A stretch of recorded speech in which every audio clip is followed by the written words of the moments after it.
Selamat malam para pendengar Prestasi FM dimanapun berada. Malam hari ini acara Winner Professional and Art Community. Winner Professional and Art Community, komunitasnya para usahawan dan seniman dari berbagai profesi. Malam hari ini kita akan sharing firman dengan tema Maukah Anda sembuh? Maukah Anda sembuh? Di studio sudah hadir beberapa narasumber. Kita akan segera memulainya, dan sebelumnya kita akan naikkan satu pujian. Roh Kudus ada di sini.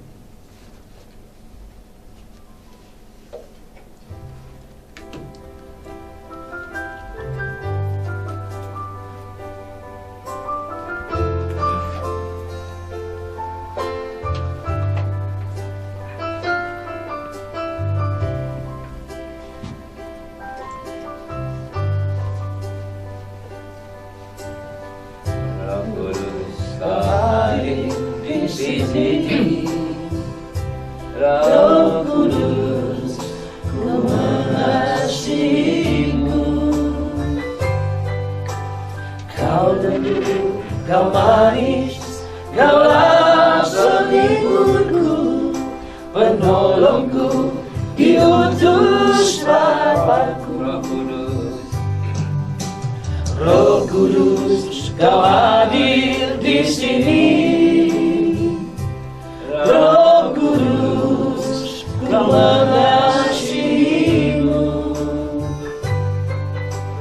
Kau lagu, kau manis, kaulah penghiburku, penolongku, diutus Bapakku. Ku buka hati untuk Roh-Mu Tuhan. Ku buka hati menyembah-Mu Yesus. Jamahlah kami, penuhi kami dengan kuasa Allah Maha Tinggi.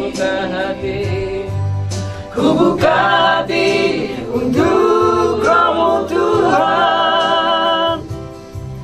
Ku buka hati menyembah-Mu Yesus.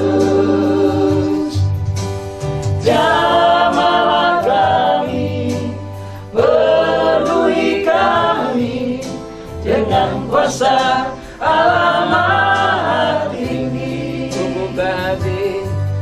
Ku buka hati untuk Roh-Mu Tuhan.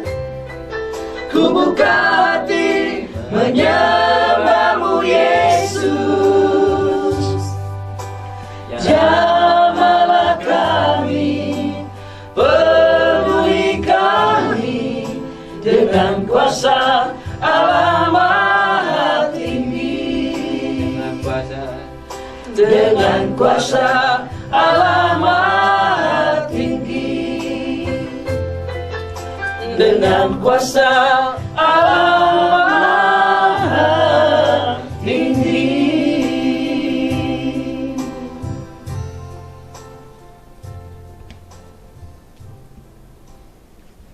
Terima kasih Tuhan untuk kesempatan malam hari ini kami boleh berkumpul di tempat ini. Semua karena kemurahan, kasih anugerah-Mu. Sebentar kita akan sharing firman Tuhan dengan tema Maukah Anda sembuh? Maukah Anda sembuh? Kami percaya Engkau hadir di tempat ini. Engkau sendiri yang akan berbicara melalui hamba-Mu yang ada di sini. Juga urapi bibir hamba-Mu, berikan hikmat supaya apa yang kita katakan sesuai dengan kehendak-Mu. Yes. Terima kasih Tuhan juga untuk para pendengar Prestasi FM dimanapun berada. Saat ini kesempatan indah untuk ikut mendengarkan, untuk sharing di tempat ini. Bapak Ibu yang mau interaktif bisa melalui SMS 0812 88 000 Terima kasih Tuhan, terpujilah nama-Mu. Dalam nama Yesus kami sudah berdoa dan mengucap syukur. Haleluya. Amin.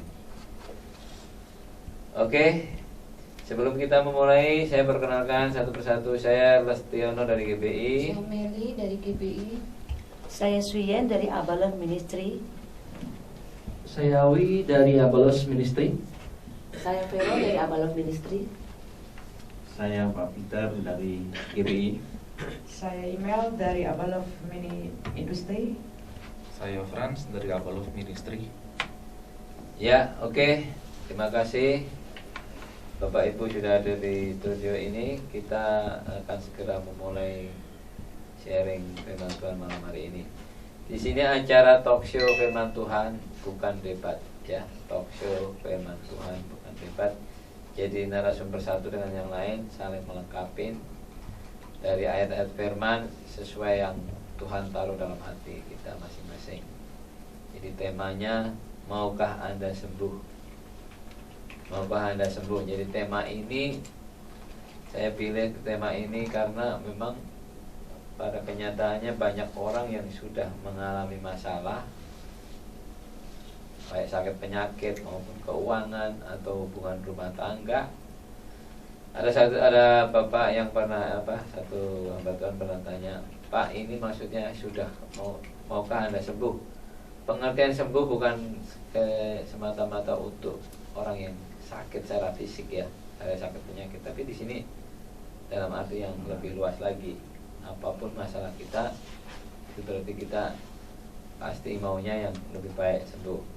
Nah, untuk bisa benar-benar sembuh itu menurut saya, nanti di sini ada beberapa hamba Tuhan yang lain boleh kasih masukan, boleh pendapat yang lain.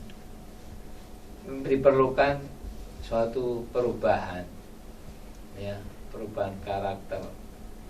Jadi kalau merubah kebiasaan belum menjadi karakter, nanti akan kembali lagi. Di sini memang harus ditekankan bahwa maukah Anda sembuh? Contohnya yang secara umum aja, ya. Orang yang pecandu rokok itu sudah batuk parah, ya kan, mungkin dicek ke lab, paru-parunya juga udah kena. Tetapi kalau ditanya maukah Anda sembuh? Nah, gimana nih jawabannya? Maukah Anda sembuh? Pasti mau, kan? Tetapi kalau dibilang mau, ada persyaratannya, yaitu harus merubah kebiasaan yang lama gitu. Nah, ini seringkali contohnya orang merokok itu, ya kalau mau sembuh ya kurangin rokoknya. Tapi biasanya, wah kalau itu ya ntar dulu deh. Nah, nanti di sini ada satu bapak yang dulu pernah kecanduan apa, ya, nanti bisa sharing, ya. Nanti bagaimana Tuhan pulihkan? Pasti saya yakin pasti karena ada perubahan karakter, ada niat baik mau berubah. Kalau nggak ada perubahan ya nggak bisa ini, gitu. Pak Rudi silakan, Pak Rudi di sini, Pak Rudi, ya. Oke, di sini ada beberapa narasumber, ya. Nanti tuh pertama Pak Peter dulu, Pak, silakan Pak. Maukah Anda sembuh, Pak Peter? Baik, selamat malam permisa yang dikasihi Tuhan.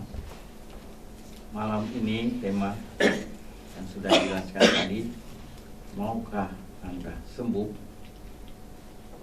Saudaraku yang dikasihi Tuhan, bicara kesembuhan memang bukan hanya kesembuhan penyakit atau secara fisik.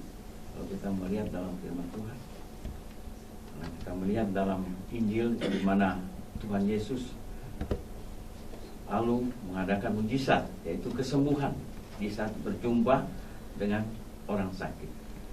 Dan hal ini yang sering terjadi kepada orang percaya. Nanti kalau sudah sakit, datang kepada Tuhan Yesus dan disembuhkan, dan dia bisa bersaksi bahwa dia sudah sembuh. Dan sudah dijelaskan tadi, berbicara kesembuhan itu bukan hanya masalah penyakit saja. Dan kalau kita membaca dalam Injil itu, yang ditekankan oleh Tuhan Yesus itu kesembuhan rohani. Itu antara lain itu perubahan karakter itu. Jadi saudaraku di Tuhan, kesembuhan yang Tuhan maksudkan di sini agar kita kesembuhan rohani, agar supaya kita benar-benar memperoleh keselamatan itu. selama sudah kita berada dalam dunia ini. Sebab itu pada malam hari ini saya menjelaskan sedikit tentang kesembuhan itu, dan kami berikan kepada saudaraku yang lain. Jadi dan sebentar kita akan kembali berbicara tentang kesembuhan itu. Jadi sekali lagi saudaraku dikasih Tuhan, yang dimaksud kesembuhan ini adalah kesembuhan rohani. Baru kita mengalami kesembuhan jasmani. Kiranya Tuhan memberkati. Ya, tadi kalau Pak Peter mengatakan kesembuhan dikaitkan dengan kesembuhan rohani untuk keselamatan ya. Mungkin Pak Rudi mau berbicara mengenai apa nih Pak Rudi? Ya. Maukah Anda sembuh? Nah, Ya, selamat malam Pak Romesa. Saya bicara mungkin agak sedikit topiknya. Secara umum, kalau bicara kesembuhan, itu biasanya dari keadaan yang tidak enak menjadi keadaan yang enak, gitu ya. Itu adalah konotasi kesembuhan, ya kan? Dari yang lemah menjadi kuat, gitu ya. Tapi ada satu hal menarik. Paulus mengatakan di 2 Korintus 10 ayat 9 dan 10, dan ada 2 Korintus 4 ayat 16, 1 Korintus 1 ayat 25. Ayatnya kira-kira mengatakan gini: jika aku lemah, maka aku kuat. Nah, cerita ini kita tahu semua karena Paulus mengalami sebuah penyakit dan dia minta sama Tuhan disembuhkan. Tapi ternyata Tuhan bilang tidak cukup, ya. Kasih karuniaku, ya, kasih karuniaku cukup buat kamu. Lalu apa yang dia katakan? Paulus bilang, aku bersyukur, ya, dalam kelemahanku lah kuasa Tuhan bekerja. Artinya di sini Paulus menggunakan kelemahannya itu atau penyakitnya itu adalah sebuah keberserahannya dia kepada Tuhan. Nah, ini manusia kan biasanya maunya kuat, maunya berkuasa. Akhirnya kalau mereka kuat, mereka berkuasa, kadang-kadang dia lupa bahwa yang memberi kekuatan dan kuasa itu adalah Tuhan. Jadi yang muncul apa? Kadang-kadang kesombongan. Tapi justru karena kelemahan Paulus inilah dia mengatakan, justru aku lemah, kuasa Tuhan nyata. Sebenarnya loh ya, coba kita berani. Kalau kita coba berlimpah, kaya, pintar, kadang-kadang kita lupa Tuhan. Soalnya, wah saya yang hebat nih, kesuksesan saya karena saya. Tapi justru karena kita menderita, karena kita kekurangan, ya kan, justru kita sadar ternyata kok bisa hidup dengan cukup, ya. Artinya itu kita sadar bahwa ini semua adalah kerjaan Tuhan. Nah, ini yang saya katakan, saya ngelihat dari sudut lain. Ya, kadang-kadang kesembuhan memang semua harapan manusia kesembuhan. Tapi kadang-kadang di balik ya penderitaan itu Tuhan punya rencana lain. Saya kira itu yang masih sampaikan. ya, oke. Jadi temanya malam hari ini, maukah Anda sembuh, ya kan? Jadi memang benar Pak Rudi, kalau kita ini dalam keadaan sehat, kalau kita trader juga hanya bisa sakit ya. Jadi karena kesombongan, keteledoran, merasa kita bisa tanpa Tuhan, nah itu hanya terjebak bisa sakit. Nah, pada saat sakit ini ada satu pertanyaan, maukah Anda sembuh, gitu kan? Nah, itu silakan mau nyambung Bu, itu ya.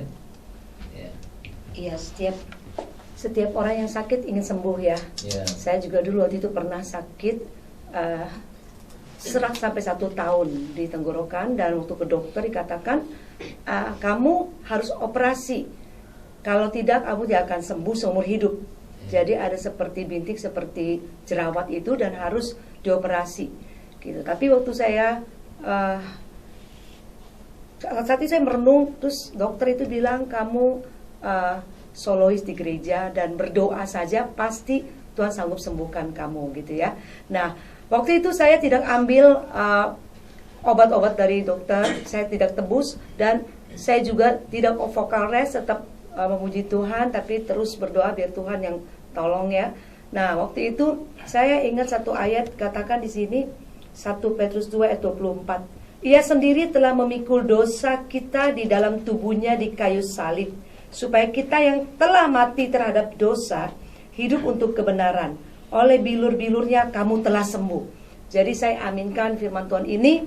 Saya juga minta ampun kalau ada dosa, pelanggaran. Waktu itu kan ada penolong ya, pembantu di rumah, anak masih kecil-kecil, mungkin sering ngomel atau apa gitu ya. Saya minta ampun. Dan akhirnya sampai sekarang pokoknya ya, singkat kata itu tetangga, orang tua kasih obat tertentu yang hanya mudah sekali beli di warung, dan sampai sekarang saya sembuh gitu ya. Itu yang saya boleh alami, betapa tuh luar biasa firman Tuhan kalau kita perkatakan dan kita aminkan bahwa kita telah sembuh oleh bilur-bilur Yesus, kita sudah sembuh. Oke, ada lagi mau menambahkan Pak? Silakan. Ya, selamat malam. Ya. Saya Awi. Kesembuhan yang saya terima dari Tuhan, 8 tahun yang lalu saya divonis penyakit HIV ya. Ya, dari berat badan saya 85 menjadi 37 kiloan sekarang.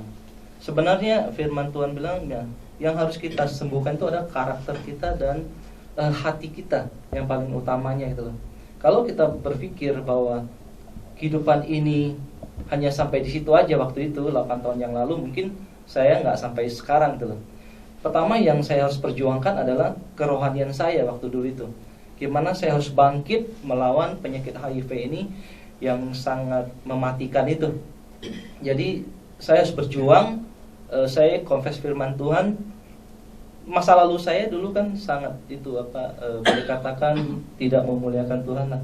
Saya suka ganti pasangan, berhubungan intim. Dari situ saya mendapatkan satu penyakit itu HIV ini. Tapi dengan waktu berjalan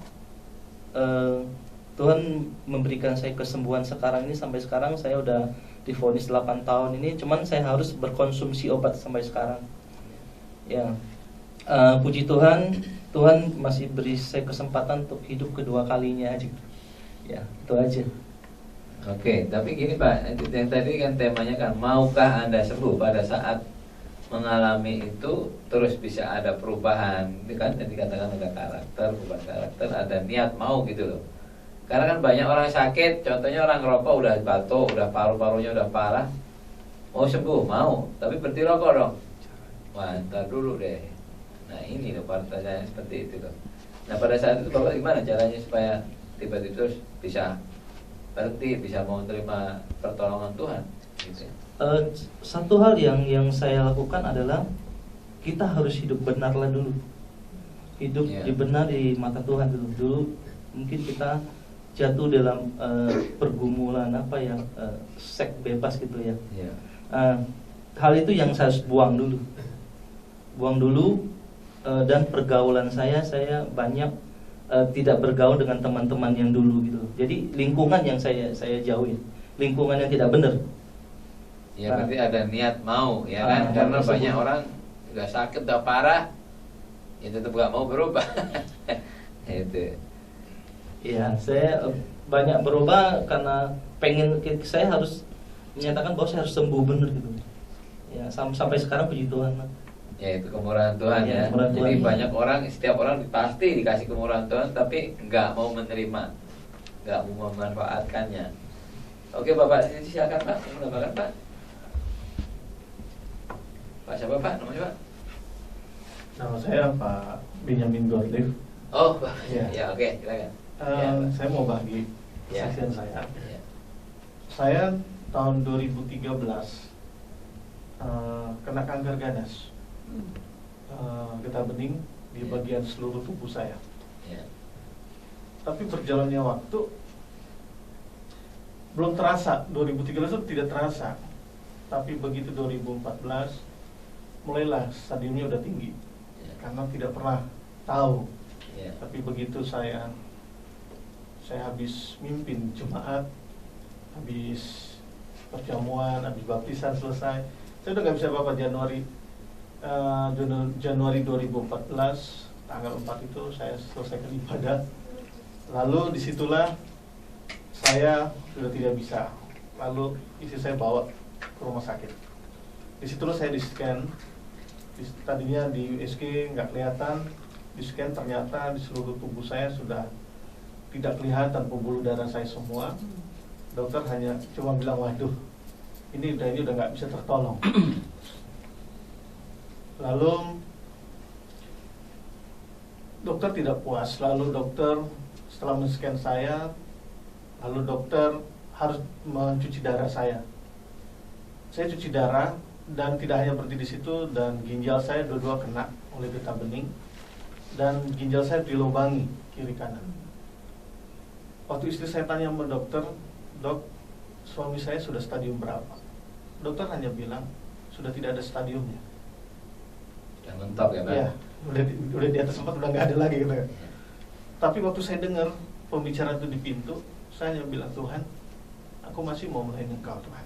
Mau sembuh Pak? Iya. Mau sembuh ya? Mau sembuh dan aku masih mau melayani Engkau, Tuhan. Gitu. Tapi nggak langsung jadi. Ada proses yang harus saya lalui. Ya, cuci darah. Saya tanya dokter, cuci darah sampai kapan? Dokter hanya bilang, ya cuci darah bisa seumur hidup. Tapi bisa juga setengah-setengah. Terus setengah-setengah maksudnya gimana, dok? Ya setengah nggak berhasil, maksud dokter bilang gitu. Di situ saya sempat down. Artinya saya sempat, ya Tuhan, kok sejauh ini saya harus selesai di sini saja, saya bilang begitu. Tapi saya tetap untuk bangkit. Saya bilang, Tuhan, aku mau sehat, aku mau sembuh. Saya ingat firman Tuhan, dia bilang, Engkau cakap menanggung segala perkara. Dalam Filipi pasal 4 ayat 13. Itu tiap hari saya selalu perkatakan kepada diri saya bilang, Benyamin, engkau cakap menanggung perkara, Benyamin, engkau bisa melaluinya. Kembali lagi nggak selesai sampai situ. Saya harus di kemo 7 kali di rumah sakit Cipto. Rambut habis, badan saya tadi 95, turun menjadi 55. Tidak bisa makan, tidak bisa berjalan, harus di kursi roda. Seminggu 3 kali harus ke rumah sakit Cipto, dibantu oleh istri saya untuk berobat. Kadang-kadang jam 4 pagi harus sudah jalan ke rumah sakit Cipto. Sampai di sana orang sudah banyak. Kami dapat nomor 400 sekian. Kami bingung nih pasien dari mana saja. Tapi di situ saya tetap, Tuhan tolong saya bilang, Tuhan tolong saya. Aku masih tetap mau sembuh, aku masih mau melayani Engkau. Di kemolah terus berjalan. Sampai singkat cerita, ya ginjal saya juga kena kiri kanan. Dan terakhir tahun 2015 bulan Agustus itu kemo terakhir. Dan dokter harus bilang, kita lihat hasilnya di USG, ternyata ginjal saya sudah kembali normal dan dicabutlah selang saya. Tapi saya melihat perjalanannya itu, saya hanya mengatakan, Tuhan, aku tahu hidupku ada di tangan. Engkau yang punya otoritas dalam hidup saya. Saya mau percaya bahwa hanya Engkau yang sanggup menyembuhkan aku. Walaupun banyak orang, teman-teman pelayanan menganggap Benyamin nggak lama lagi, pasti dia mati. Karena mereka sudah lihat selang, ada di leher, ada di belakang, di ginjal saya. Tapi saya selalu patahkan kalimat itu. Setiap ngomong saya dengar, saya bilang, aku sehat, aku sembuh karena Tuhan Yesus. Aku sembuh karena Tuhan Yesus, saya bilang. Singkat cerita, setelah Agustus itu dicabut ginjal saya puji Tuhan. Selang sudah dicabut, tapi dokter nggak puas. Dokter evaluasi saya, keganasan kanker dari 19 menjadi 330 setiap habis kemo. Tapi dia lihat fisik saya makin hari makin baik. Sekarang berat saya sudah 87. Dokter tanya sama saya, apa rahasiamu? Saya bilang, nggak ada rahasia, hanya Yesus yang menyembuhkan saya. Di dokter itu semua, dokter-dokter tetap buka file saya. Maaf, kalau di Cipto itu kan dokternya banyak semua. Ada yang orang Kristen juga, ada yang dokter di seberang, banyak. Mereka hanya geleng-geleng kepala. Dia bilang, satu pasien ini kami nggak tahu. Jadi mereka bingung. Dia bilang, harus dievaluasi ulang. Saya bilang, dok, nggak usah dievaluasi ulang. Saya bilang, Tuhan Yesus sudah menyembuhkan saya. Dan perjalannya waktu itu sudah membuat saya sampai hari ini, Tuhan izinkan saya untuk ketemu orang-orang yang menderita kanker sama-sama. Saya memberikan semangat kepada mereka. Saya juga baru pulang dari daerah di Wonogiri. Saya juga nggak pernah tahu ada orang minta tolong saya ke sana. Ada seorang yang menderita kanker payudara. Maaf, payudaranya itu sudah pecah. Kalau sudah pecah pasti dia mati. Dan saya bersama istri dengan beberapa teman kami yang didoakan di daerah pedalaman di daerah Wonogiri, kami berdoa. Saya katakan, Bu, hanya dua, yaitu ibu punya iman kepada Yesus, dan karena imanmu ibu sembuh. Dan ibu tuh mau. Saya bilang, ibu mau percaya Yesus? Mau. Saya tanya keluarganya, karena keluarganya dari seberang semua. Tanya suaminya, tanya orang tuanya, boleh saya doakan? Boleh. Saya doakan, dan puji Tuhan, ibu tuh mengalami, saya mengatakan, mulai terjadi perubahan dalam fisik tubuhnya, makin hari makin baik. Tentu tidak mudah bagi orang menderita kanker, tapi saya mengatakan bahwa karena Yesus yang dahsyat, saya bersama istri mengatakan Yesus luar biasa. Terima kasih. Iya. Oke, jadi ini kita mengingatkan, bukan menghakimin orang ya, untuk pendengar Prestasi FM dimanapun berada, juga yang ada di studio. Ini kan temanya udah jelas sekali, maukah Anda sembuh? Kalau orang yang sedang ngalamin, ya sudahlah, kita mesti harus percaya ke Tuhan, berserah, merubah karakter, kebiasaan yang tidak berkenan kepada Tuhan ya. Oke Pak Peter, silakan nambah lagi. Baik, puji Tuhan. Sudah banyak berbicara tentang kesembuhan, di mana kita melihat di dalam Alkitab itu, di mana Tuhan Yesus kalau menyembuhkan, mungkin pemirsa tahu di perempuan pendarahan selama 12 tahun, Tuhan Yesus katakan, imanmu telah menyembuhkan. Berarti seperti beliau tadi, karena iman dia sembuh. Amin. Tapi ada satu kasus yang kita perlu baca dalam Yohanes pasal 15, yaitu di kolam Bethesda. Saya akan bacakan Yohanes pasal 5. Yohanes pasal 5, penyembuhan pada hari Sabat di kolam Bethesda. Sesudah itu ada hari raya orang Yahudi, dan Yesus berangkat ke Yerusalem. Di Yerusalem dekat pintu gerbang domba ada sebuah kolam yang dalam bahasa Ibrani disebut Bethesda. Ada 5 serambinya.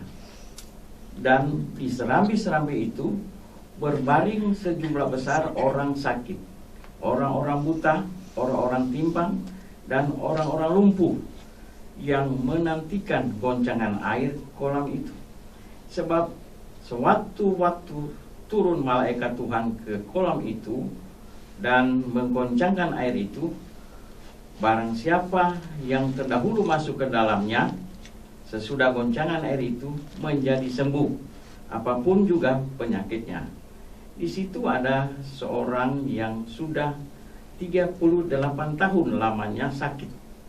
Ketika Yesus melihat orang itu berbaring di situ, dan karena ia tahu bahwa ia telah lama dalam keadaan itu, berkatalah ia kepadanya, maukah engkau sembuh? Jawab orang sakit itu kepadanya, Tuhan, tidak ada orang yang menurunkan aku ke dalam kolam itu apabila airnya mulai goncang, dan sementara aku menuju ke kolam itu, orang lain sudah turun mendahului aku. Kata Yesus kepadanya, bangunlah, angkatlah tilammu, dan berjalanlah. Jadi dia mengalami kesembuhan, ya. Tapi setelah dia bertemu dengan Tuhan Yesus pada ayat 14 di sini, kemudian Yesus bertemu dengan dia dalam bait Allah, lalu berkata kepadanya, engkau telah sembuh, jangan berbuat dosa lagi. Berarti penyakitnya tadi karena apa, Dok? Dosa. Jadi saya melihat dalam pembacaan ini, ada yang sakit disembuhkan karena iman, dan ada penyakit karena dosa. Itu ada kalanya orang Kristen kalau bicara dosa itu sangat sensitif sekali, saudara. Dan di sini kita melihat bahwa kesembuhan yang saya katakan tadi, yang paling utama adalah kesembuhan rohani. Dan juga ada yang 10 kusta, ya, yang dimana 9 disembuhkan, hanya 1 memuliakan Allah. Ya, saya kira sudah sering kita baca itu. Jadi Tuhan mau kesembuhan yang benar-benar, selain tadi karakter yang kita coba, sudah kita mulai, kita tetap memuliakan Allah. Amin. Kita tetap memuliakan Allah. Itu kesembuhan yang benar-benar yang dikehendaki Tuhan.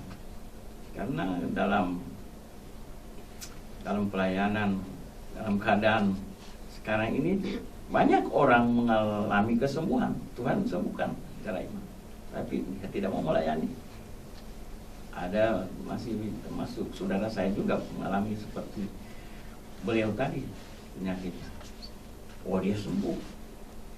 Nah, itulah setelah dia sudah sembuh, dia kembali dia ke dunia yang lama. Dia tidak mau bertobat sungguh-sungguh, dia merubah karakternya, kembali lagi dia merokok, akhirnya tidak lama sudah jatuh lagi. Nah, Tuhan mau saat kita mengalami kesembuhan, muliakanlah dia sepanjang umur hidup kita. Dan jangan ada dengan bima. Itu kemauan Tuhan di situ. Kali sini yang tadi di kolam Bethesda itu Tuhan bilang jangan berbuat dosa lagi, berarti penyakitnya karena dosa. Jadi biar pemirsa yang dikasihi Tuhan, pada malam hari ini marilah kita datang kepada Tuhan dengan sungguh-sungguh, apalagi yang punya penyakit. Kalau mungkin penyakit itu dari dosa, marilah kau Tuhan Yesus katakan, siapa mengaku dosa, maka ia setia dan adil akan mengampuni dosa kita. Jadi saya kira itu untuk sementara. Tuhan memberkati. Ya, jadi yang dimaksudkan maukah Anda sembuh? Itu sebetulnya yang kita minta ini penyakitnya disembuhkan, apa karakter kita yang disembuhkan ini? Ya, harus mana dulu nih? Pak Rudi mau mendengar? Silakan Pak Rudi. Karakternya dulu apa penyakitnya dulu nih? Ya, tentu seperti Ibu itu katakan dua-duanya. Ya. Mana yang lebih dulu? Kalau bicara mana lebih kalau kita bicara dua-duanya, ya kan, mau disembuhkan dulu baru karakternya, atau karakternya dulu baru sembuhkan. Pokoknya dapat dua-duanya lah. Gitu kan sama ya. Ya, oke. Tapi saya mau lihat ini sebuah kesaksian aja, kesaksian. Kalau saya bertanya, mana yang Anda pentingkan? Disembuhkan atau diselamatkan? Ya kan? Ini sebuah pertanyaan ya. Nah, saya kenapa berkata begitu? Karena ini pengalaman diri saya, kira-kira belasan tahun yang lalu, istri saya mengalami penyakit yang ya istilahnya sangat berat, yang sukar disembuhkan. Ya kan? Waktu itu semua teman saya, ya karena saya pendeta, teman-teman saya juga banyak pendeta, maka Ruth imanin. Ya, Tuhan bisa melakukan sembuhan. Saya imanin. Waktu itu pemahaman saya tentang iman nggak seperti sekarang. Jadi iman saya itu iman maksa sebenarnya sih. Masih butuh ya, iman butuh. Doa itu dengan iman, tapi nggak sembuh. Yang terjadi begini. Ada dua hal saya mau cerita di kasus ini. Pertama, saya mendengar, singkat cerita aja, saya mendengar waktu suster itu minta obat, saya suruh beli karena obat ini habis.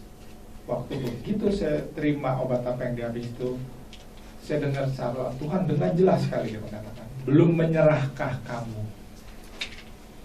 Ya, saya tahu ini maksud Tuhan apa.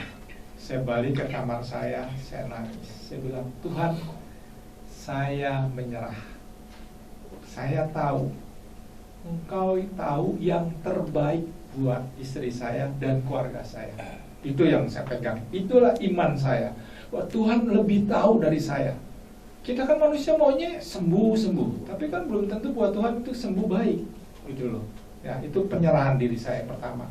Oke, nah itu singkat cerita setelah saya mengatakan begitu, seminggu kemudian istri saya meninggal.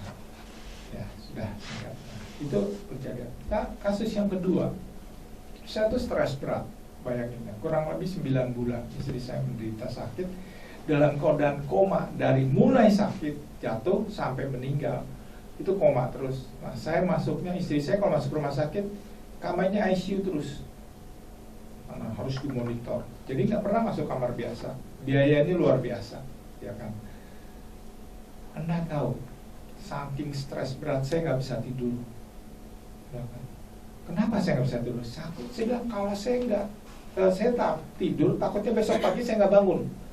Lalu kalau nggak bangun, istri saya siapa yang ngurus, anak saya siapa yang ngurus? Ingat, anak saya waktu itu masih kecil-kecil. Singkat cerita, ini lagi kembali bicara iman lagi. Ya, jadi saya berdapat hikmat. Dia bilang begini, pokoknya apapun yang terjadi, serahkan sama Tuhan. Seandainya Anda tidak bangun lagi, Tuhan akan pelihara istri Anda dan anak-anak. Itu yang saya minta juga, Tuhan, kalau memang Tuhan menghendaki saya nggak bangun lagi pagi, saya minta tolong pelihara anak saya dan istri saya. Artinya saya berserah total. Berserah total. Pada saat itu saya bisa tidur. Nah, artinya dari dua peristiwa itu saya lihat kuncinya adalah iman yang berserah. Jadi menurut saya mana yang lebih penting, sembuh atau selamat? Akhirnya saya kesimpulan, ya kita manusia pengennya sembuh. Kalau sembuh nggak selamat untuk apa? Mendingan kan selamat walaupun nggak sembuh, karena Tuhan tahu yang terbaik buat kita. Kira-kira itu yang mau saya sampaikan, Pak. Ya. Iya, sebetulnya banyak loh orang yang sudah disembuhkan, tapi tadi kan Pak Peter bilang engkau telah sembuh.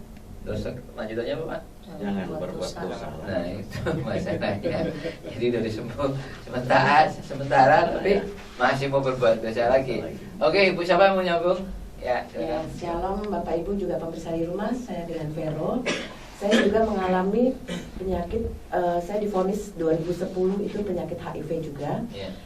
Tapi itu saya dapat itu dari suami saya. Ya. Jadi saya menikah 2003 suami saya meninggal, dan 2010 saya divonis dokter. Jadi berat badan saya dulu 65, menyusut sampai 28 kilo. Dan begitu divonis saya cuma bilang, Tuhan hanya Kau penolong saya, ampuni saya, begitu banyak dosa saya. Terus keluarga juga ingin membuang saya ke hutan gitu, tapi Tuhan kirimkan penolong, sahabat saya. Dan dengan itu dia yang bawa saya ke dokter untuk terapi. Dan dokter pun memvonis, karena CD4 saya waktu itu 40%. Kamu hidup hanya 3 bulan. Saya cuma bilang, Tuhan, hanya hidup aku ini adalah milik Engkau. Saya hanya berharap hanya Engkau lah yang berkuasa atas hidupku. Apapun kata dokter, itu tidak menjadi kelemahan untuk saya. Dan firman Tuhan yang menjadi rema, dan saya dengungkan terus di Filipi 4 ayat 13, segala perkara yang kutanggung di dalam Engkau, Dialah memberi kekuatan kepadaku. Itu menjadi kekuatan saya. Dan sampai detik ini saya juga mengkonsumsi obat. Tapi saya percaya, iman saya percaya bahwa Tuhan akan sembuhkan saya. Ya mungkin gini Bu, kalau menurut pendapat saya, memang Ibu juga masih konsumsi ya obat. Tapi menurut saya lebih penting gini, pada saat kita masih ketika kesempatan konsumsi, nah itu apa yang kita mau buat untuk Tuhan gitu loh. Saya memang berjanji kepada Tuhan, Tuhan biarlah melalui hidupku ini aku menjadi saksimu untuk banyak orang. Dan Tuhan nyatakan itu. Jadi Tuhan kirimkan orang-orang sakit untuk saya doakan, dan kebetulan orang-orang itu adalah senasib dengan saya. Jadi saya memberi kekuatan kepada mereka, dan saya berjanji, Tuhan biarlah sisa hidupku ini hanya untuk melayani Tuhan.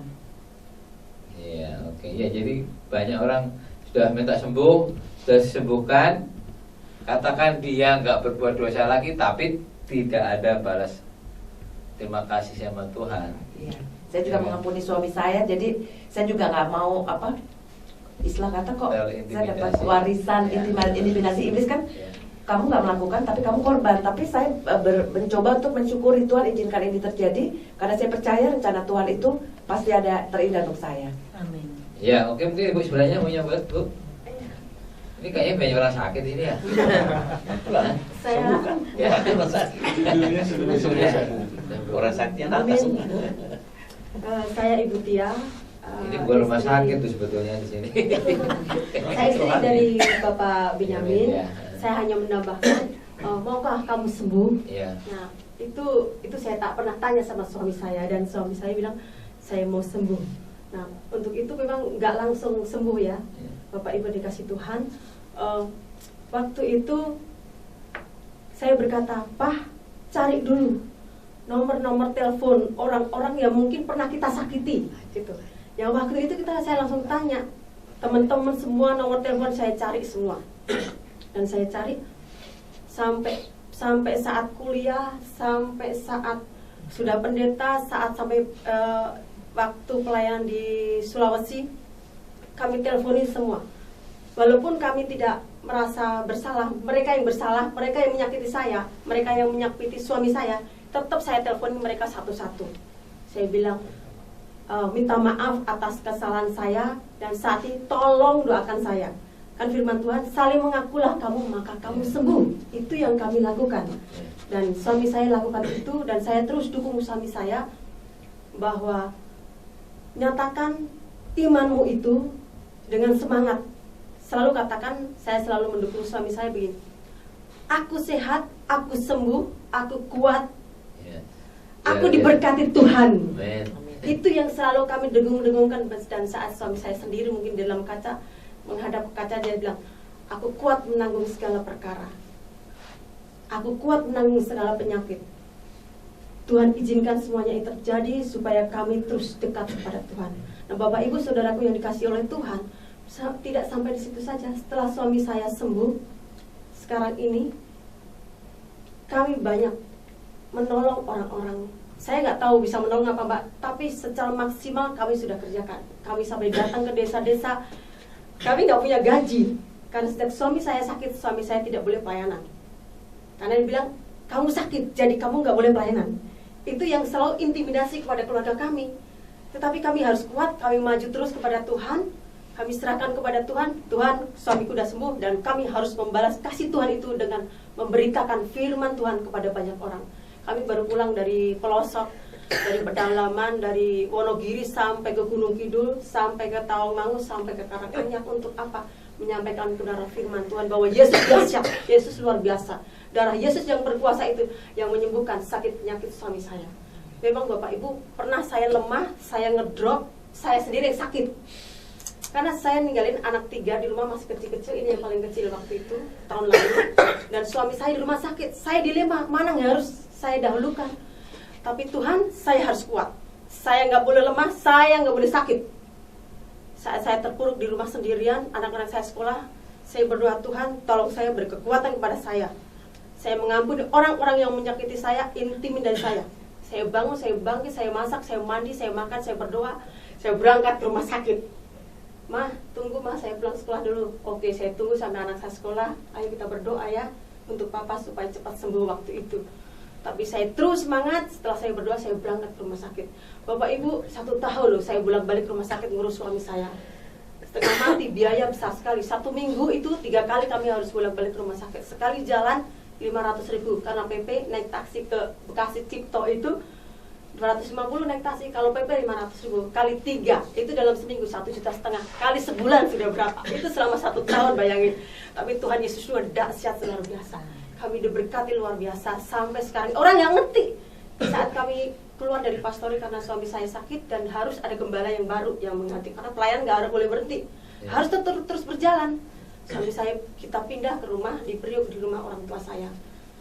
Orang tetangga saya lihat waktu kami pindah, suami saya ini badannya masih kurus kering. Kalau orang Jawa bilang seperti cangik, cangik itu kurus, krempek, botak, selang di kanan kiri, sini bekas tempelan habis cuci darah. Orang lihat sudah lemas sekali. Tapi Tuhan itu sungguh luar biasa.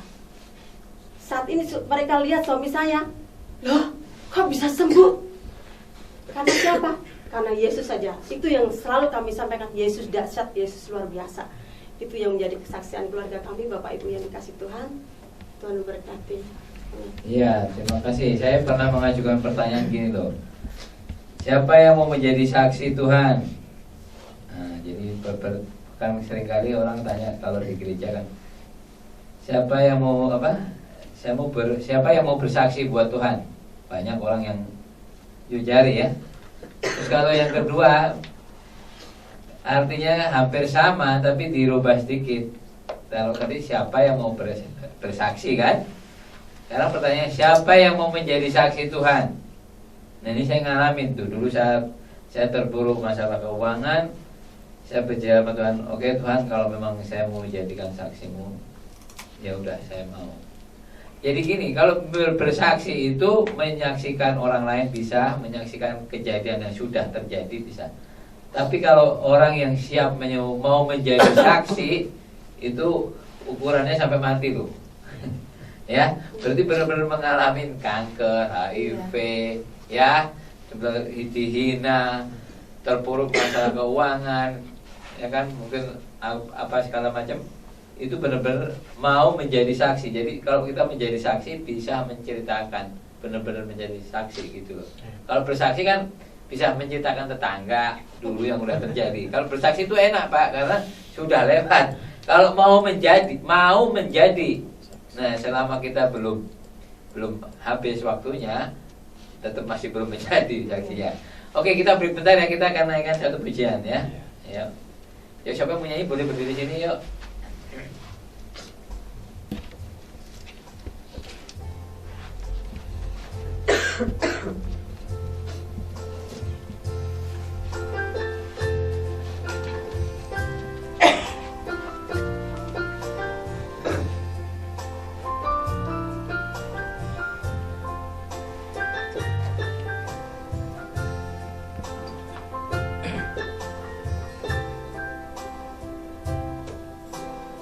Tak terbatas kuasa-Mu Tuhan, semua dapat Kau lakukan. Apa yang kelihatan mustahil bagiku, itu sangat mungkin bagimu. Tak terbatas kuasa-Mu Tuhan, semua dapat Kau lakukan. Apa yang kelihatan mustahil bagiku, itu sangat mungkin bagimu. Di saat ku tak berdaya, kuasa-Mu yang sempurna. Ketika ku percaya, mujizat itu nyata. Bukan karena kekuatan, namun Roh-Mu ya Tuhan. Ketika ku berdoa, mujizat itu nyata. Dari awal bersama-sama ya. Yuk. Tak terbatas kuasa-Mu Tuhan, semua dapat Kau lakukan. Apa yang kelihatan mustahil bagiku, itu sangat mungkin bagimu. Di saat ku tak berdaya, kuasa-Mu yang sempurna. Ketika ku percaya, mujizat itu nyata. Bukan karena kekuatan, namun Roh-Mu ya Tuhan.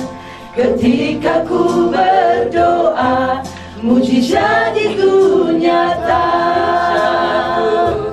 Di saat ku tak berdaya, kuasa-Mu yang sempurna.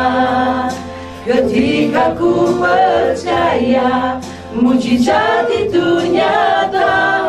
Bukan karena kekuatan, namun Roh-Mu ya Tuhan.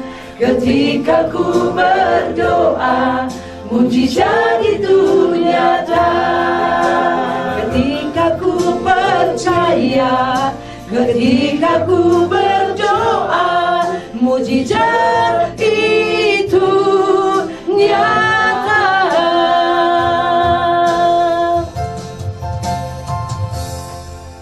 Ya, terima kasih. Kita lanjut lagi. Temanya maukah Anda sembuh? Maukah Anda sembuh? Siapa yang mau menambahkan lagi atau ada yang mau tanya? Silakan. Ini detik. Ya, terima kasih. Ya. Saya rasa sih kalau pertanyaan ini semua orang akan jawab mau sembuh. Mau sembuh, tapi Ya. menjawabnya doang, Pak. Ya. Banyak yang mau sembuh. Ya, intinya saya pun juga mengalami beberapa hal seperti ini. Yang dahulu itu sakit sinus, udah diperiksa dokter atau udah naik ke sini. Caranya nih, biasanya kalau ini di sini nih sakit, tapi karena nggak bisa keluar, naik ke sini itu harus operasi. Nah, itu udah sampai sebulan saya makan apa-apa tuh udah nggak ada rasa seperti itu ya. Tapi saya percaya dengan iman, saya katakan seperti yang di dalam firman Tuhan katakan di Markus 11 ayat 24. Berapa, Pak? Markus 11 ayat 24 dikatakan, karena itu aku berkata kepadamu, apa saja yang kamu minta dan doakan, percayalah bahwa kamu telah menerimanya, maka hal itu akan diberikan kepadamu. Nah, di sini saya juga dengan iman dan tindakan pergi ke dokter minta obat. Saya sudah ke dokter, saya lupa apakah dengan 3 dokter berbeda tidak sembuh. Tapi saya dengan iman, ya Tuhan, aku tahu Tuhan mau melakukan mujizat dengan kesembuhan secara iman. Dengan tindakan aku sudah lakukan, tapi tidak sembuh. Akhirnya dalam perjalanan waktu saya diam melayani tetap jalan. Toto dalam selang, saya ingat benar tuh kejadian waktu rapat di kantor. Tapi untung sama tamu-tamu orang asing, itu kejadiannya waktu itu saya mau bersin, saya tutup hidung begini, Toto pada keluar kotoran, aduh sampai malu. Tapi untung nggak kelihatan, ketutup begitu. Akhirnya saya ke belakang keluar, waduh keluar semua, saya keluarin di kamar mandi. Wah puji Tuhan sembuh nih, ternyata bisa sembuh. Termasuk juga yang lalu ada kejadian saya nggak tahu apakah nih jenis penyakitnya itu waktu itu saya di puncak berenang, baru berendam air nih kepala nih airnya kayak masuk sekali seperti tulang tengkorak terbuka nih masuk ke dalam, sampai dingin. Aduh kaget saya, kenapa nih? Saya diam dulu, saya coba begitu lagi, waduh nggak tahu nih gejalanya. Waktu di Jakarta saya pikir ini airnya dingin, saya coba lagi berenang di Jakarta, seperti itu. Akhirnya saya nggak mau, saya ke dokter, saya tanya. Si dokter juga, waduh hati-hati ya. Dia nggak mau ngomong, tapi setelah saya baca di buku itu ternyata hati-hati, itu gejala seperti orang mau stroke, katanya begitu tuh. Tapi saya nggak tahu apa ya. Akhirnya saya dengan iman, saya bilang Tuhan, dulu Engkau sembuhkan aku sinus, aku pun juga percaya ini akan sembuh. Ke dokter nggak sembuh, udah jalanin aja. Selang 3 bulan saya coba berenang, udah nggak berasa apa-apa. Nah, ini satu hal yang saya lihat dengan firman Tuhan di Markus 11 ayat 24 kita sudah terima. Kemudian tadi juga dikatakan antara sembuh dan selamat ya, dengan Pak Rudi ya tadi katakan. Nah ini saya dapat firmannya di Lukas 10 ayat 17 katakan, kemudian waktu itu 70 muridnya Yesus disuruh pergi menginjil berdua. Saat itu dia kembali, dia katakan begini, kemudian ke-70 murid itu kembali dengan gembira dan berkata, Tuhan, juga setan-setan takluk kepada kami demi namamu. Lalu di ayat 18 dikatakan, lalu kata Yesus kepada mereka, aku melihat iblis jatuh seperti kilat dari langit.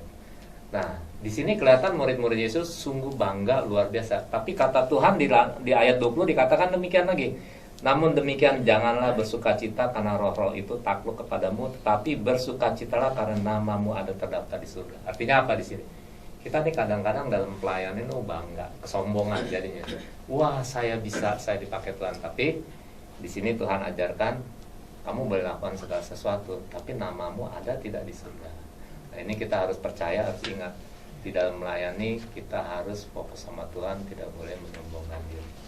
Ya, itu saja. Terima kasih. Ya, oke, mungkin ada yang mau bertanya.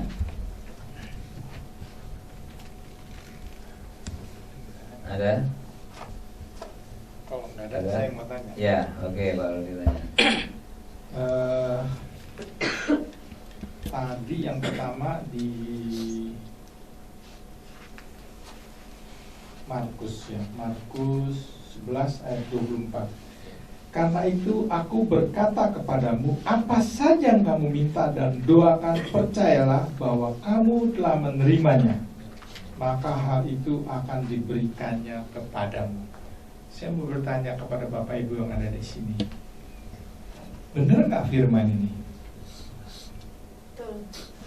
100% Pernah nggak benar. pengalaman Cuma minta tapi nggak diberikan? Pernah. Jujur aja deh. Pernah sering kebanyakan, Mak. Nah, lalu pertanyaannya, firman ini di mana salahnya? Kan ini Jelas, janji ya. lo jelas ya. Kamu doakan, percayalah bahwa kamu telah menerimanya. Tapi banyak kenyataan seperti Bapak tadi katakan, kenyataannya banyak nggak menerimanya, ya kan? Lalu di mana letak ayat itu? Iya, oke, Ya, siapa silakan. mau nanggapin? Ya, ini saya dapat firman itu di Yakobus, dikatakan gini. Kalau kita berdoa itu tidak selamanya sesuai dengan kehendak Tuhan. Ya. Firman Tuhan katakan begini, mungkin kamu salah berdoa, dikatakan gitu. Mungkin yang kamu doakannya itu tidak dibutuhkan.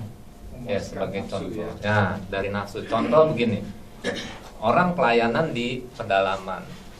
Dia banyak melayani jiwa-jiwa cukup banyak. Dia bilang, Tuhan saya perlu mobil nih, untuk mengangkat jiwa-jiwa buat itu. Tapi Tuhan nggak kasih. Tuhan hanya kasih motor. Karena apa? Jalannya itu bukan buat mobil. Nah, satu hal yang seperti itu, ya. Jadi kita nggak bisa melihat sesuatu yang tidak dapat itu Tuhan tidak jawab. Tapi Tuhan punya rencana yang lain yang lebih baik. Misalnya. Oke, yang lain silakan. Ayo Bu, kayaknya ini jawab permintaannya dijawab terus nih kayaknya ini. Puji Tuhan. Permintaannya dijawab terus kalau begitu. Puji Tuhan, menurut saya apa yang menjadi pertanyaan Bapak, memang banyak orang memintanya seperti itu. Tuhan aku mau sembuh, Tuhan aku minta ini, aku minta ini. Tetapi banyak ngomong, tetapi tidak percaya, imannya itu kurang. Banyak orang bilang, aku percaya bahwa Yesus sanggup melakukan mujizat, tapi dia tidak pernah imani, maka tidak pernah sembuh. Nah, Bapak Ibu dikasih Tuhan, saya mengatakan seperti ini sama suami saya, kita percaya dan kita imani. Jadi apa yang harus kita buat? Ya lakukan sesuai dengan firman Tuhan. Seperti itu ya, Pak ya. Menurut Bapak tadi kita salah berdoa. Mungkin juga ada seperti itu. Tapi saya suatu hari, saya sejak waktu mulai pelayanan, suami saya baru ditabiskan sebagai pendeta. Pernah kami naik motor berlima, anak saya. Hujan deras, banjir. Kita nongkrong berhenti di pom bensin, di emperan pom bensin. Hujan deras, kami tiduran. Saya bilang, Tuhan kasihani kami, Tuhan mosok kami kayak gini, kayak hamba-Mu mosok dibiarkan tidur di emperan. Kami minta Tuhan kasih kami mobil. Mustahil enggak, kami enggak punya gaji, cuman berapa waktu itu 800.000 karena kami merintis di pos. Mungkin nggak punya mobil dengan gaji seperti itu. Seperti manusia nggak mungkin, orang semua nggak percaya kami punya mobil. Bapak Ibu yang dikasih Tuhan, kami imani itu. Kami setiap berangkat pelayanan, kami lewat di pabrik mobil Suzuki. Setiap kami lewatin, kami berlima, berempat, bertiga kan, tumpang tangan benar. Dalam nama Yesus, Tuhan sanggup memberi kami mobil. Kayak orang gila. Di jalan tuh teriak, Tuhan Yesus, Tuhan sanggup memberi kami mobil. Kami selalu lewat situ, selalu kami teriak, Tuhan kasih, nggak usah terlalu mahal, yang penting bagus, yang penting baru. Kami nggak mau mobil bekas, karena kami sudah punya mobil bekas. Dan koma, masuk bengkel nggak sembuh-sembuh, akhirnya kami jual rongsokan. Orang Madura beli. Kami terus berdoa, Tuhan kami pengen mobil tapi bagus, yang penting jangan terlalu mahal, yang penting mobil baru. Kami nggak mau bekas, dalam nama Yesus. Dalam setiap kami lewat. Dan Bapak Ibu yang saudara dikasih Tuhan, itu benar terjadi. Kami nggak punya gaji saat ini, suami saya nggak boleh pelayan kemana-mana, tapi kami nggak mau berdiam diri. Kami harus bangkit, kami pelayan pun. Sekalipun kami nggak punya gaji, nggak punya uang. Setiap walaupun malam, pagi, siang, malam, orang panggil, telepon kami, Pak, tolong doakan kami jalan. Tengah malam kami pergi, kami jalan. Orang minta berdoa, tolong Pak doakan kami jalan. Sekalipun lewat telepon tengah malam, malam, tengah malam, tetap kami berdoa, kami kerjakan. Itu yang kami buat. Yang terpenting kami menyaksikan cinta kasih Tuhan yang dahsyat, yang luar biasa. Dan Bapak Ibu yang dikasih Tuhan, orang heran lihat kami sekarang. Kami nggak punya gaji. Orang bilang bahwa suami saya sakit, tapi kami punya mobil. Atas nama suami saya, Benjamin Godriv Selkioma. Itu nama STNK-nya tercantum. Orang bingung kok bisa. Orang punya gaji, jemaatnya besar, nggak bisa punya mobil atas nama sendiri. Tapi suami saya atas nama Benjamin Godriv Selkioma, nama sendiri. Itu karena siapa? Karena Yesus yang dahsyat. Kita percaya dan kita imani, maka dijawab oleh Tuhan. Satu hal yang menarik, boleh tanya Bu? Boleh. Pernah nggak yang Ibu minta tidak terpenuhi? Pernah. Berarti Ibu nggak punya iman dong? Saya kurang tahu. Loh, dua teori Ibu kan buat tadi. Dengan iman dimani terjadi, Ibu cerita semua. Nah, tapi yang tidak terjadi, berarti kalau saya kesimpulannya, kalau berarti waktu Ibu doain itu, Ibu nggak punya iman dong? Bukan nggak punya, Pak. Kurang iman, apapun namanya. Ya. Seperti contohnya begini. Saya bilang, Dek, anak-anak berdoa dong, minta Tuhan kasih berkat kita 10 juta. Karena banyak yang harus kita bayar. Anak-anak sekolah belum bayar, cicilan mobil. Karena kemarin saat kami pelayanan di Wonogiri, kami uang untuk cicilan mobil itu kami pakai untuk pelayanan. Dan habis sampai di jalan. Karena mereka teman-teman yang akan kami layani, mereka, Pak, kami nggak punya PK. Oh, nggak apa-apa. Kami melayani untuk menyampaikan firman Tuhan, untuk menguatkan jiwa-jiwa. Jadi nggak apa-apa. Kita jalan terus tuh. Ternyata uang kami habis dan 300.000 di ATM. Tapi Tuhan jawab, setiap kami melayani walaupun 300.000, 150 cukup untuk beli bensin. Kita jalan tanggal 22 sampai tanggal 7 baru kami pulang ke Jakarta. Itu kami lakukan. Dan saya bilang, Dek, berdoa dong biar Tuhan kasih berkat kita 10 juta. Mama nih minta kok 10 juta doang, 100 juta dong, amin. Sampai saya bilang, kayaknya mustahil deh, masa rakus amat minta 100 juta. Tapi anak saya bilang, Mama nih minta yang banyak 100 juta, amin. Suami saya, Mah bilang amin dong, amin. Saya ikut-ikut amin. Dan itu belum Tuhan jawab, karena menurut Tuhan mungkin belum saatnya sekarang. Tunggu dong, sabar anakku. Mungkin seperti itu Pak ya. Iya, tadi sebenarnya jawabannya belum tuntas nih. Kalau boleh saya tanya, kalau waktu Ibu minta tidak dijawab, why atau kenapa itu? Boleh nggak tanya nih? Boleh nggak? Sharing, kita sharing ya, nggak apa-apa. Mungkin belum waktunya, karena Tuhan tahu waktu yang tepat. Belum mendesak. Kapan kita butuh uang itu atau belum? Contoh ekstrim ya, belum waktunya. Misalnya doain orang sembuh, terus nggak sembuh, belum waktunya. Besoknya meninggal. Lalu gimana itu? Itu belum waktunya apa bukan? Jadi oke. Iya, silakan. Kalau boleh saya tambahkan nih Pak Rudi, dengan kasus ini kan, mintalah dalam namaku, aku akan berikan padamu. Ini juga sering kita berdoa itu apa ya? Kita minta kebutuhan kita. Tapi sering Tuhan belum jawab. Karena kan waktu Tuhan bukan waktu kita gitu loh. Tuhan ingin menguji iman kita, percaya nggak sama Tuhan gitu. Dan itu saya juga alami seperti itu. Tapi saya cuma percaya gini, biarlah Tuhan tahu kok waktu sampai ketuk saya. Dan dalam pelayanan doa orang sakit juga saya alami seperti itu yang Pak Rudi bilang. Secara manusia kadang kita berdoa ke ICU gitu ya, kita merasa kita gagal karena besoknya dia meninggal gitu kan.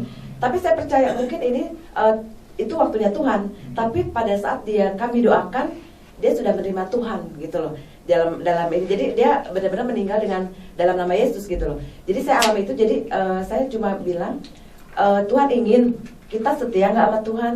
Tuhan ingin kita penuh iman nggak untuk melayani Dia gitu. Jangan akunya terus gitu, yang seperti ya saya juga belajar gitu. Jadi saya juga mengalami itu, tapi saya percaya waktu Tuhan ada yang terbaik. Oke, satu hal, kalau dibilang belum waktunya, berarti Tuhan akan kabulkan permintaan kita kan? Pasti. Karena belum waktunya.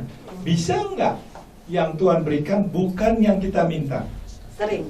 Kalau menurut saya berarti gini Pak, belum waktunya dong. Betul. Gitu. Nah gini, Ya. Kalau kita sebagai orang beriman ini, saya menghimbau aja ya. Jadi kalau kita seorang beriman, artinya tadi kan kata-kata, oh belum waktunya ya. Kalau saya imani Tuhan nggak mau kasih yang seperti itu, kita karena Tuhan lagi menyiapkan yang jauh lebih banyak. Nah itu. Jadi seringkali kita memang ngotot ini maunya sekarang juga. Tapi Tuhan kan tahu, kalau saya kasih ini justru membahayakan buat kamu.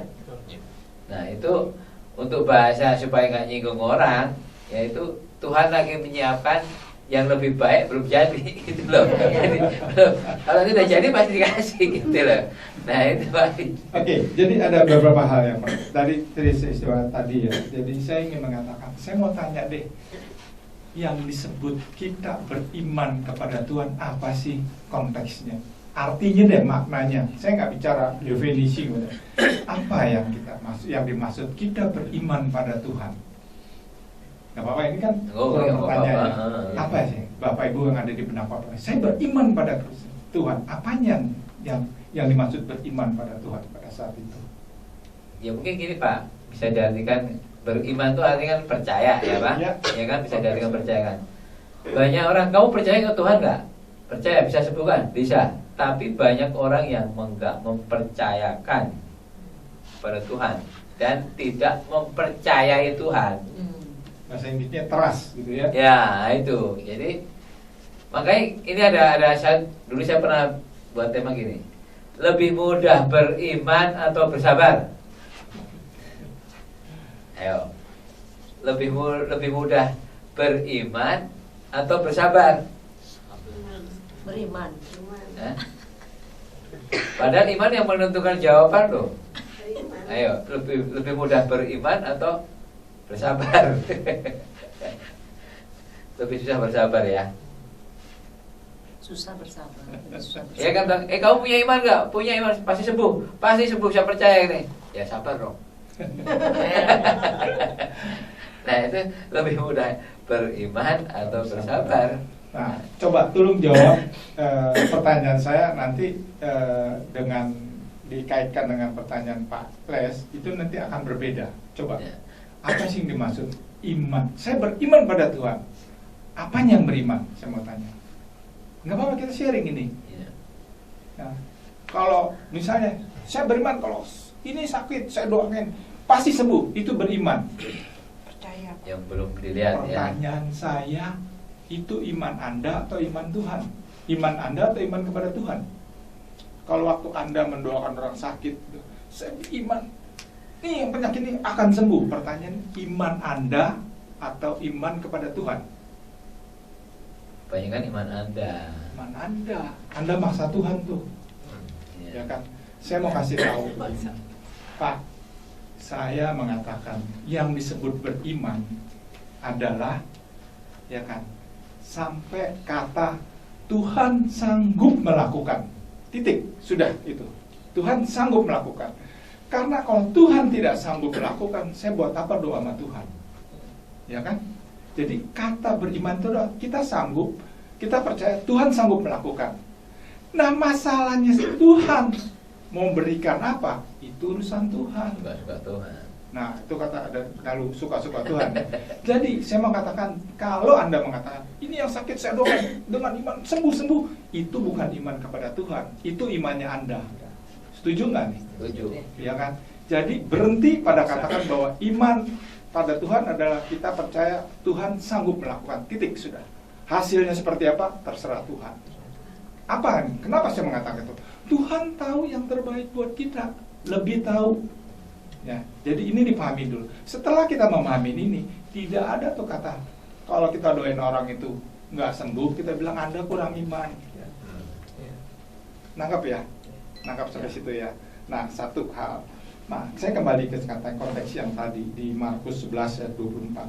Coba ya, pegang kata percayalah bahwa kamu telah menerimanya. Konteks kata menerimanya beda dengan dikabulkan menurut saya. Kalau dikabulkan, kita minta motor, Tuhan berikan motor, itu namanya dikabulkan. Kalau menerima, artinya gini, kita minta motor, ya kan? Tuhan kasih mobil. Kita terima nggak? Terima. Tuhan kita minta motor, Tuhan kasih sepeda. Terima nggak? Terima. Ya kan? Tuhan minta motor, kita minta motor hari ini, Tuhan kasih tahunnya 2 tahun lagi. Terima juga. Tapi tidak dikabulkan. Konteks menerima di sini mengatakan, saya bilang ini ayat nggak salah, betul. Percayalah bahwa kamu telah menerimanya. Artinya menerima di sini, kita menerima apa yang Tuhan berikan kepada kita. bukan maunya kita. Nah, jadi menurut saya ayat ini nggak salah betul. Kecuali dikatakan, percayalah bahwa kamu telah dikabulkan.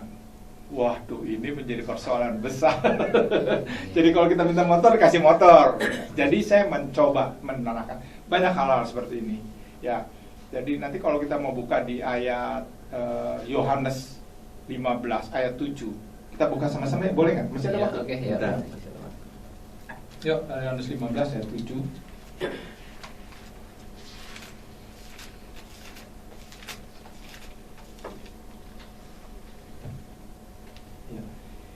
Jikalau kamu tinggal di dalam aku dan firman-Ku tinggal di dalam kamu, mintalah apa saja yang kamu kehendaki dan kamu akan menerimanya, bukan dikabulkan, ya kan? Nah, tapi syaratnya ini, ya. Saya selalu membedah kalimat ini. Jikalau kamu tinggal di dalam aku, apa itu artinya? Jikalau kamu tinggal di dalam aku, ini artinya kita berserah pada Tuhan. Kita tinggal di dalam Tuhan, artinya kita di bawah penguasaan Tuhan, penguasaan Tuhan. Ya. Nah, terus kemudian firman-Ku tinggal di dalam kamu, artinya kita mengerti apa yang dikatakan Tuhan, gitu loh, maknanya gitu. Kalau kita tinggal dalam Tuhan, kita berserah pada Tuhan, di bawah penguasaan Tuhan. Nah, kita mengerti firman-Ku tinggal di dalam kamu, artinya kita ngerti apa yang dimaksud firman Tuhan, ya kan? Lalu mintalah apa saja, maka kamu akan menerimanya. Nah, saya mengatakan kalau dua syarat pertama dikatakan kita berserah pada Tuhan, kemudian kita mengerti permintaan firman Tuhan, kayaknya kita mintanya nggak neko-neko deh, Pak. Tahu diri gitu loh istilahnya, betul nggak? Ya kan? Ya, kita mengatakan kata, makanya saya selalu bicara tentang iman. Kenapa? Tadi peristiwa tadi itu yang saya ceritakan, kesaksian itu yang membuat jadi pegangan iman saya, di mana saya di dalam hidup saya selalu mengatakan, Tuhan, saya beriman kepada Engkau, artinya saya berserah pada Engkau, karena saya yakin Dia akan memelihara saya dengan baik dan Dia memberikan yang terbaik. Misalnya tadi saya bilang sampai saya meninggal pun itu menurut saya itu ada yang terbaik buat saya menurut Tuhan. Jadi kalau kita mengamalkan gitu, kayaknya sih kita jauh dari stres deh, karena udah pasrah kan, betul nggak? Ya ini kira-kira Pak Ales ya dari ayat ini. Jadi saya ingin menambahkan maknanya iman apa, terus kemudian maknanya hidup apa. Maknanya hidup berserah pada Tuhan, kemudian maknanya iman adalah kita tahu Tuhan sanggup melakukan. Udah titik itu aja. Ya, terima kasih. Oke, Pak Peter mau menambahkan? Waktunya ya. sudah kita gini. Saya menambahkan sedikit tentang tadi itu sini yang sering ada kalanya orang percaya kurang memahami dan ada kalanya menyalahkan Tuhan. Ya, seperti hal pengabulan doa di sini di Matius pasal 7, hal pengabulan doa. Mintalah maka akan diberikan kepadamu, carilah maka kamu akan mendapat, ketoklah maka pintu akan dibukakan bagimu. Karena setiap orang yang menerima, meminta, menerima, dan setiap orang yang mencari, mendapat, dan setiap orang yang mengetuk, baginya pintu dibukakan. Adakah seorang daripadamu yang memberi batu kepada anaknya jika ia meminta roti, atau memberi ular jika ia meminta ikan? Jadi jika kamu yang jahat tahu memberi pemberian yang baik kepada anak-anakmu, apalagi Bapamu yang di sorga, Ia akan memberikan yang baik kepada mereka yang meminta kepadanya. Jadi ada kayak ayat ini, banyak orang komplain, sudah doa bertahun-tahun Tuhan tidak jawab-jawab. Ada satu keluarga yang saya, dia sudah mau robek tadi. Jadi saudara yang ikutan saat apa yang kita minta yang Tuhan jawab, kita 11 jawabannya. Jawab 11 di sini dikatakan, jadi jika kamu yang jahat tahu memberi pemberian yang baik kepada anak-anakmu, apalagi Bapamu yang di sorga, Ia akan apa? Memberikan yang baik. Yang baik menurut Tuhan, bukan baik menurut saya. Ini jawaban surga 11 ini sebenarnya. Jadi bukan yang baik banyak orang kan menurut saya. Tuhan memberikan yang baik. Seperti tadi menerima dan kabulkan. Jadi Tuhan memberikan yang baik menurut Tuhan, bukan baik menurut kita. Menurut kita mungkin baik, belum tentu baik menurut Tuhan. Itu persoalannya. Jadi jawabannya ada 11. Jadi berhenti mengklaim Tuhan. Saya kira itu. Saya mau tambahkan ya, tadi ada satu kata-kata yang luar biasa dalam satu pujian yang ditulis, diciptakan oleh pemimpin kami. Saat sekelilingku berkata mustahil, semuanya terlihat tak mungkin, ku angkat wajahku dan memandang Yesus, daripadanya lah pertolonganku. Selalu ada harapan, selalu ada mujizat, berharaplah setiap waktu, dalam Yesus selalu ada mujizat. Amin. Ya, waktunya tinggal. Oke. Terakhir saya ingin memberikan sebuah satu pemahaman. Ya. Percayalah, saya punya iman bahwa setiap saya berdoa atau setiap kita berdoa, Tuhan pasti mendengar. Itu ya saya imani. Sebab kalau Tuhan tidak mendengar, untuk apa saya berdoa? Ya kan? Tuhan menjawab, pasti menjawab. Ya. Tapi yang diberikan kembali yang Bapak katakan, terserah Tuhan, yang terbaik menurut Tuhan. Itu aja kuncinya. Jadi jangan pernah katakan Tuhan nggak mendengar doa saya, enggak. Tuhan pasti mendengar, memberikan pasti memberikan. Tapi bukan menurut saya, menurut Tuhan. Ya, itu aja kuncinya. Ya, oke.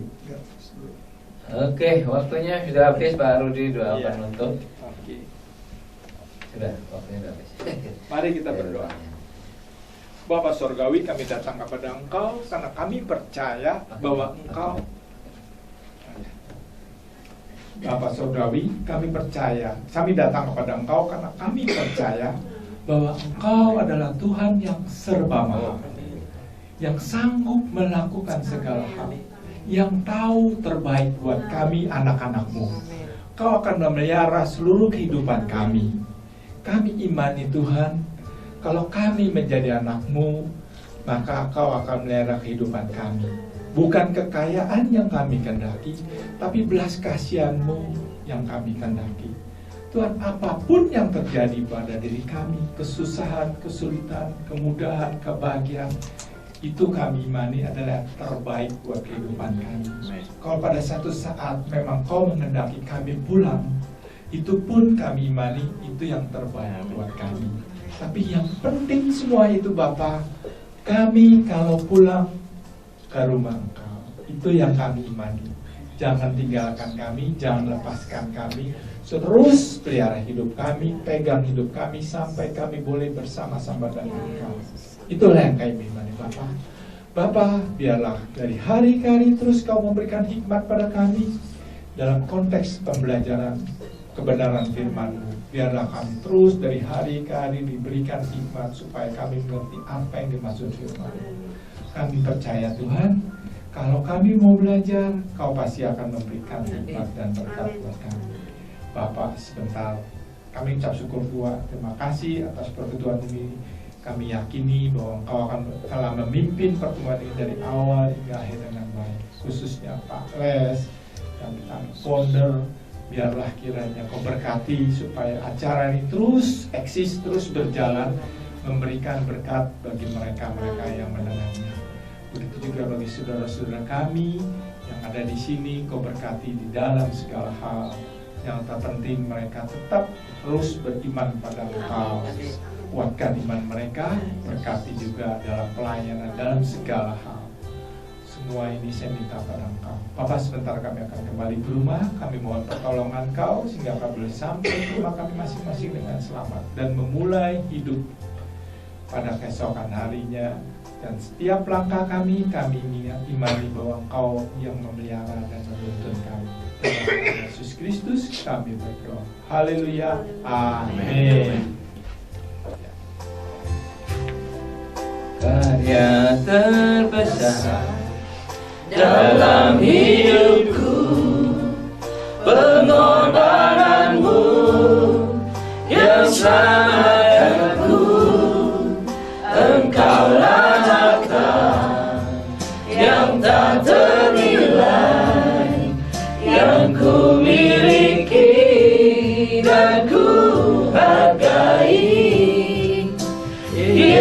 Yesus Engkau ku kagumi. Karya terbesar, Karya terbesar dalam hidupku, pengorbananmu yang selamatkanku. Engkaulah harta yang tak ternilai, yang ku miliki dan ku hargai. Yesus Engkau ku kagumi. Yesus Engkau ku kagumi. Yesus Engkau ku kagumi.